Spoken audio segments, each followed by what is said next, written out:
Just about 6:30. Thanks so much for joining us. I'm Andrea Finney. We start our Monday with a couple of showers moving across our area. Tyler Hahn has much more. Nearly 1,000 U.S. troops, including a group from Fort Polk, are in Normandy, France for the 75th anniversary of the D-Day invasion. What a breathtaking view. Wow.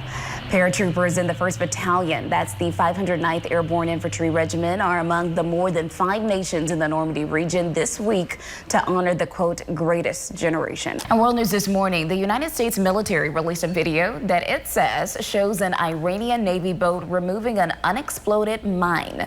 It was attached to the hull of the Japanese-owned chemical tanker Kokura Courageous. Governor John Bel Edwards has signed a ban on abortion as early as 6 weeks of pregnancy, the ban among some of the most restrictive abortion laws in the country. Governor Edwards signed that measure on Thursday, making Louisiana the 5th state to enact such a law, joining Mississippi, Kentucky, Ohio, and Georgia.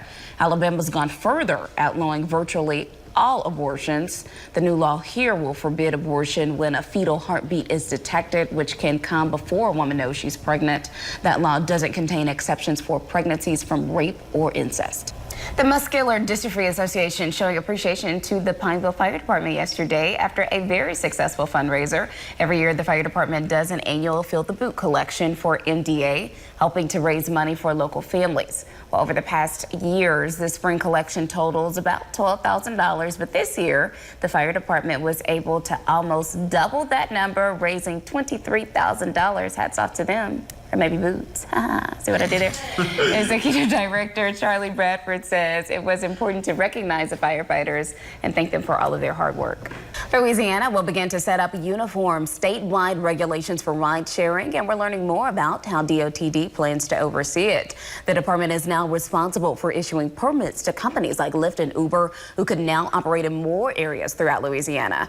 The drive-based businesses will submit several documents of compliance to DOTD, like certificates of insurance, proof of good standing with the Secretary of State's office, and background check information. DOTD is currently issuing conditional permits as they look to establish the statewide framework for rideshare. Well, school is out, but summer is actually the perfect time to get ready for the college application process in the fall. Free from all of the responsibilities of the school year, students and parents can focus on finding the right college. It can be a long process, but the College Board is offering a way to get organized while also earning its Opportunity Scholarship. They want students to do the following: build a college list, practice for the SAT or ACT, improve those scores, strengthen your college list, complete the FAFSA, and apply to college.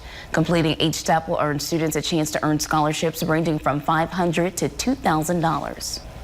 A potential watershed moment Tuesday in the opioid epidemic ravaging so many communities. What could be a precedent-setting trial for holding drug companies accountable for their role. So we've been tracking a ride-sharing bill making its way through the Louisiana session. If it passes, it could mean services like Uber and Lyft finally make it to Alexandria.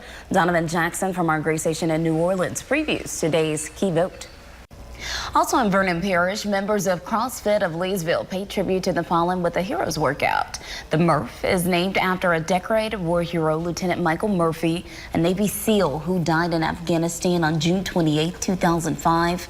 Since then, CrossFit gyms, military, law enforcement, and civilians alike have been doing this workout to honor Lieutenant Murphy. It consists of a 1-mile run, 100 pull-ups, 200 push-ups, 300 air squats, and another 1-mile run. Tough workout there. It's often done in a weighted flak vest or body armor. Trainer Jericho Welch says the Murph is a tough workout that puts the meaning of Memorial Day into perspective. The man who drove into a crowd of counter-protesters at the Unite the Right rally in Charlottesville, Virginia, is asking for mercy. In a sentencing memo for his federal hate crimes case, James Field Jr. asked the court for a sentence of less than life in prison. In August of 2017, Fields took part in the demonstrations by white nationalists and neo-Nazis. He drove his car into a crowd of people, injuring dozens and killing a woman. He was convicted on state charges of first-degree murder and other charges and is set for sentencing in that case in mid-July.